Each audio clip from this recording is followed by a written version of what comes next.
beberapa hal yang saya kurang suka dari mobil ini. Yang pertama adalah memang sekarang jadi hitam dan putih gitu ya. Tapi untuk setir ada detailing putih seperti ini itu pasti akan cepat kotor. Bahkan di mobil tas kami ini aja udah mulai kelihatan ada bercak-bercak hitam ya, karena tangan kita nggak selalu bersih dan ini selalu disentuh. Jadi kalau misalnya Anda nggak mau setir terlihat kotor ya pastikan tangan itu bersih, rajin membersihkan tiap hari. Atau kalau misalnya nanti pada saat di GJAW itu ada varian yang setirnya hitam semua, pilih itu.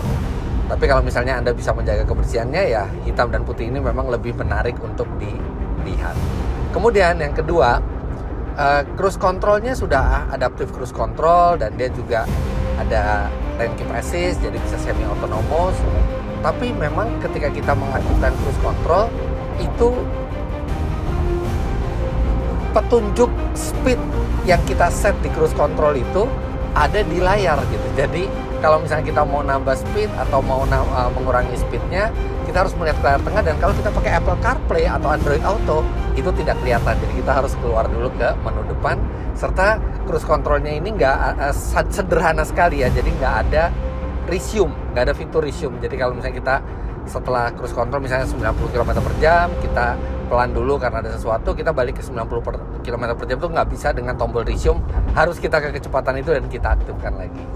Kemudian satu hal lagi yang kurang saya suka dari mobil ini adalah hampir semua tombol itu pindah ke layar.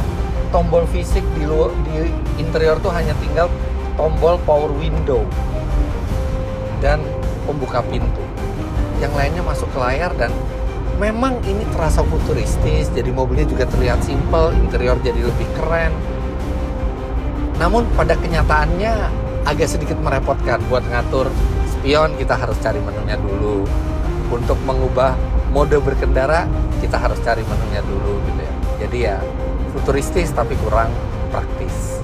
Kemudian satu lagi, ini mobil sebenarnya enakan dipakai sendiri. Tapi sebenarnya kita jadi penumpang juga enak karena mobil ini lega dan nyaman. Tapi sayangnya kursi belakang itu memang belum bisa reclining. Nggak melelahkan sih, cuman bakal lebih rileks kalau misalnya ada reclining. Nah itu adalah sejumlah hal yang saya kurang suka dari mobil ini.